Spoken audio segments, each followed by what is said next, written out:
Hello दोस्तों, कहानी सुनिए चैनल से। आज आप सुन रहे हैं शरत चंद्र जी की कहानी अभागी का स्वर्ग। 7 दिनों तक ज्वरग्रस्त रहने के बाद ठाकुरदास मुखर्जी की वृद्धा पत्नी की मृत्यु हो गई। मुखोपाध्याय महाशय अपने धान के व्यापार से काफी समृद्ध थे। उनके पास 4 पुत्र 4 पुत्रियां और पुत्र पुत्रियों के भी बच्चे, दामाद, पड़ोसियों का समूह, नौकर चाकर थे। मानो यहाँ कोई उत्सव हो रहा हो।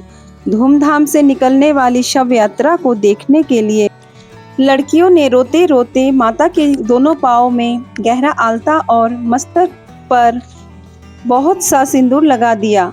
बहुओं ने ललाट पर चंदन लगाकर बहुमूल्य वस्त्रों से सास की देह को ढक दिया और अपने आंचल के कोने से उनकी पदधूलि झाड़ दी। पत्र, पुष्प, गंध, माला और कलरव से मन को यहाँ लगा ही नहीं कि यहाँ कोई शोक की घटना हुई है। ऐसा लगा जैसे बड़े घर की गृहिणी 50 वर्ष बाद पुनः एक बार नई तरह से अपने पति के घर जा रही हो। शांत मुख से वृद्ध मुखोपाध्याय अपनी चिर संगनी को अंतिम विदा देकर छिपे छिपे दोनों आंखों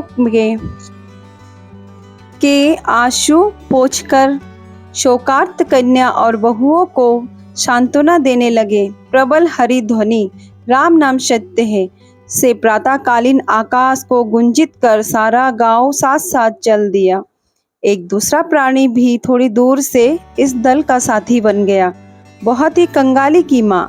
वह अपनी झोपड़ी के आंगन में पैदा हुए बैगन तोड़कर इस रास्ते से हाट जा रही थी। इस दृश्य को देखकर उसके पग हाट की ओर नहीं बढ़े। उसका हाट जाना रुक गया और उसके आंचल में बैगन बंधे रह गए। आंखों से आंसू बहाती हुई वह सबसे पीछे शमशान में आ उपस्थित हुई। शमशान गांव के एकांत कोने में गरुड़ नदी के तट पर था। वहां पहले से ही लकड़ियां का ढेर, चंदन के टुकड़े, घी, धूप, धुनी आदि उपकरण एकत्र कर दिए गए थे। कंगाली की माँ को निकट जाने का साहस नहीं हुआ, अतः वह एक ऊंचे टीले पर खड़ी होकर शुरू से अंत तक सारी अंत्येष्टि क्रिया को उत्सुक नेत्रों से देखने लगी। चौड़ी और बड़ी चिता पर जब शव रखा गया, उस समय शव के दोनों रंगे हुए पांव देखकर उसके दोनों नेत्र शीतल हो गए। उसकी इच्छा होने लगी कि दौड़कर मृतक के पांव से एक बूंद आलता लेकर वह अपने मस्तक पर लगा ले। अनेक कंठों की हरि ध्वनि से साथ पुत्र के हाथों में जब मंत्रपूत अग्नि जलाई गई, उस समय उसके नेत्रों से झरझर पानी बरसने लगा। वह मन ही मन बराबर कहने लगी, सौभाग्यवती माँ, तुम स्वर्ग जा रही हो। मुझे भी आशीर्वाद देती जाओ कि मैं भी इसी तरह कंगाली के हाथों अग्नि प्राप्त करूं। लड़के के हाथ की अग्नि यह कोई साधारण बात नहीं। पति, पुत्र, कन्या, नाती, नातिन, दास, दासी, परिजन, संपूर्ण गृहस्थी को यह स्वर्गारोहण देखकर उसकी छाती फूलने लगी, जैसे इस सौभाग्य की वह फिर गणना ही नहीं कर सकी। सद प्रज्वलित चिता का अजस्र धुआं नीले रंग की छाया फेंकता हुआ घूम घूम कर आकाश उठ रहा था। कंगाली की माँ को उसके बीच एक छोटे से रथ की आकृति जैसे स्पष्ट दिखाई दे गई। उस रथ के चारों ओर कितने ही चित्र अंकित थे। उसके शिखर पर बहुत से लता पत्र जड़े हुए थे। भीतर जैसे कोई बैठा हुआ था। उसका मुंह पहचान में नहीं आता, परंतु उसकी मांग में सिंदूर की रेखा थी और दोनों पदतल आलता से रंगे हुए थे।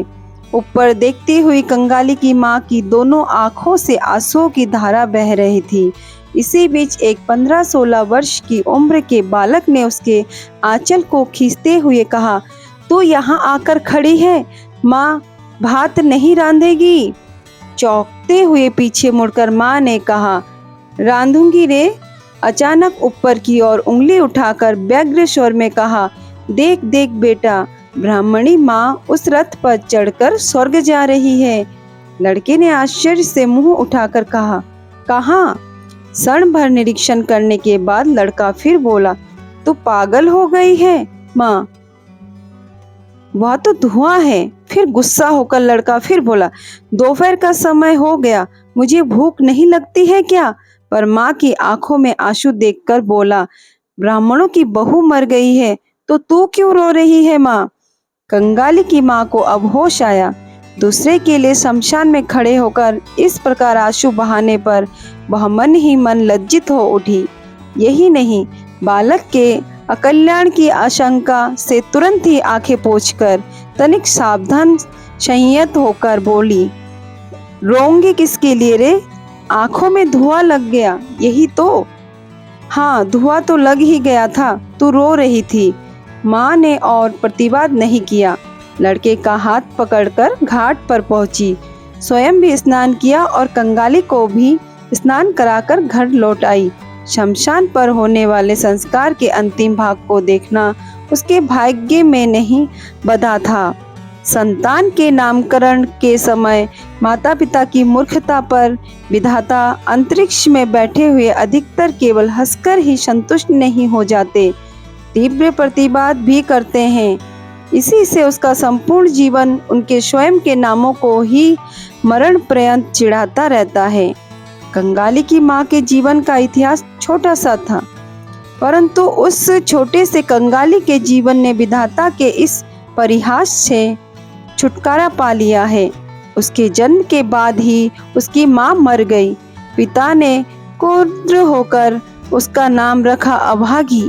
माँ भी नहीं, पिता नदी में मछली पकड़ते घूमता रहता था। वह ना दिन देखता ना रात, फिर भी ना जाने किस प्रकार छोटी सी अभागी एक दिन कंगाली की माँ बनने के लिए बची रही। यह एक आश्चर्य की बात है। जिसके साथ विवाह हुआ उसका नाम था रसिक बा। कुछ दिन ही बाद वह अभागी को छोड़कर दूसरे गांव में चला गया। अभागी अपने अभाग्य एवं उस शिशुपुत्र कंगाली को लेकर गांव में ही पड़ी रही। उसका वही कंगाली आज बड़ा होकर 15वें वर्ष में पदार्पण कर रहा है। फिलहाल उसने वेद का काम सीखना आरंभ किया है। अभागी को आशा होने लगी है कि 1 वर्ष तक अपने अभाग्य के साथ जूझ लेने पर उसका दुख फिर दूर हो जाएगा। कंगाली ने पोखर, कच्चा तालाब में हाथ मुंह धोकर लौटने के बाद देखा उसके भोजन की थाली के बचे भोजन को माँ एक मिट्टी के पात्र में ढककर रख रही है। आश्चर्यचकित होकर उसने पूछा, तुमने नहीं खाया माँ? बहुत देर हो गई बेटा, अब भूख नहीं रही। लड़के ने विश्वास नहीं किया, बोला, नहीं, भूख क्यों नहीं रही? कहाँ है, देखूं तो तेरी हांडी। इस छलना द्वारा वह बहुत दिनों से कंगाली को धोखा देती आ रही थी। आज उसने हांडी देखकर ही छोड़ी। उसमें केवल एक ही व्यक्ति के भोजन के लिए भात था। तब वह प्रसन्न मुख से माँ की गोद में जाकर बैठ गया। इस उम्र के बालक साधारणतः इस प्रकार नहीं करते, परंतु शैशव के अक्सर बीमार रहने के कारण माँ की गोद छोड़कर उसे बाहर के सगी साथियों में हिल मिल जाने का सुयोग नहीं मिला। एक बाह गले में डालकर माँ के मुख के ऊपर मुंह रखकर कंगाली ने चकित स्वर में कहा, माँ तेरा शरीर तो गर्म है, तू क्यों धूप में खड़ी होकर मुर्दे को जलता हुआ देखने गई? फिर क्यों जाकर नहीं आई? मुर्दा जलना क्या तने? माँ ने झटपट लड़के के मुंह को हाथ से दबाते हुए कहा, छी बच्चे, मुर्दा जलाना नहीं कहते, पाप होता है। सती लक्ष्मी महारानी रथ पर चढ़कर स्वर्ग गई है। बालक ने संदेह करते हुए कहा, तेरे पास एक ही बात है माँ, रथ पर चढ़कर भी कहीं कोई स्वर्ग जाता है? माँ बोली, मैंने तो आंखों से देखा है कंगाली। ब्राह्मणी माँ रथ के ऊपर बैठी थी। उनके रंगे हुए दोनों पाँव को सबने अपनी आंखों से देखा है रे। सबने देखा है? हाँ, सभी ने देखा है। कंगाली माँ की छाती से चिपक कर बैठा सोचने लगा। माँ का विश्वास करना ही उसकी आदत है।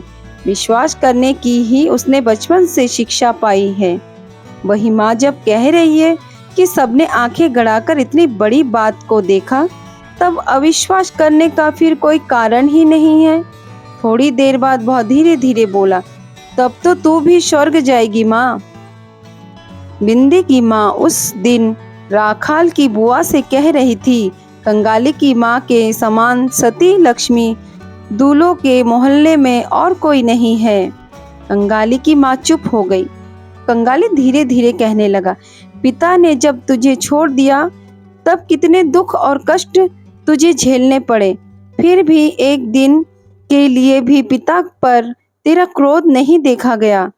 तुझे आशा थी कि कंगाली के बचने पर तेरा दुख दूर हो जाएगा। हाँ माँ, तेरे ना बचने पर मैं कहाँ बचता। मैं तो बिना खाए पिए उतने दिनों में कब का मर गया होता। माँ ने लड़के को दोनों हाथों से पकड़कर छाती से चिपटा लिया। वस्तुतः अनेक प्रकार के परामर्श देने वाले लोगों का अभाव न होते हुए भी सहायता उपद्रव उसके साथ किया गया था। सहायता करने वाला व्यक्ति उन दिनों कोई नहीं मिल पाया था। यही नहीं, और भी बहुत उपद्रव उसके साथ किया गया था। उन बातों को स्मरण कर अभागी की आंखों से पानी बहने लगा। लड़का अपने हाथ से इन्हें पोंछता हुआ बोला, कांथरी बिछा दूं माँ, सोएगी? माँ चुप रही।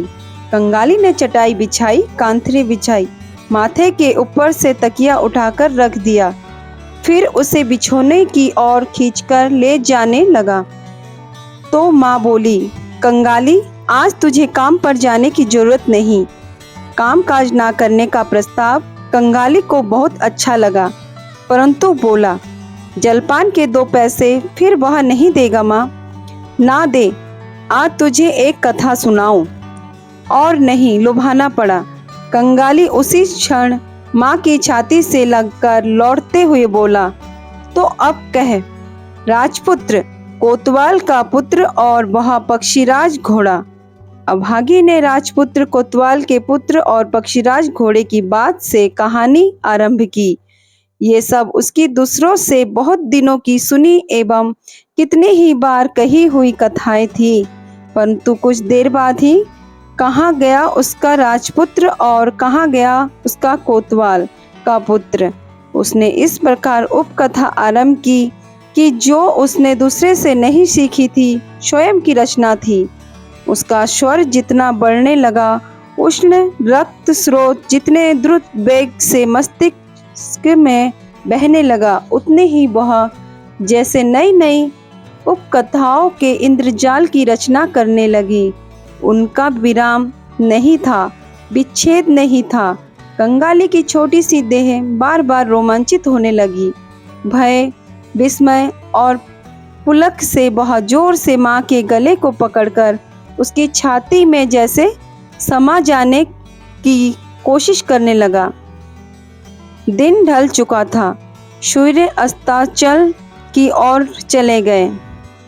संध्या की म्लान छाया प्रगाढ़ होती हुई चराचर को व्याप्त कर उठी, परंतु घर के भीतर आज फिर दीपक नहीं जला। गृहस्थी का शेष कर्तव्य पूरा करने के लिए कोई उठा नहीं। निविड़ अंधकार में केवल रुग्ण माता का अबोध गुंजन निस्तब्ध पुत्र के कानों में क्षुधा वर्णन करता हुआ चलने लगा। वह उसी शमशान और शमशान की कहानी थी। वही रथ, वही दोनों रंगे हुए पांव, वही उसका स्वर्ग जाना।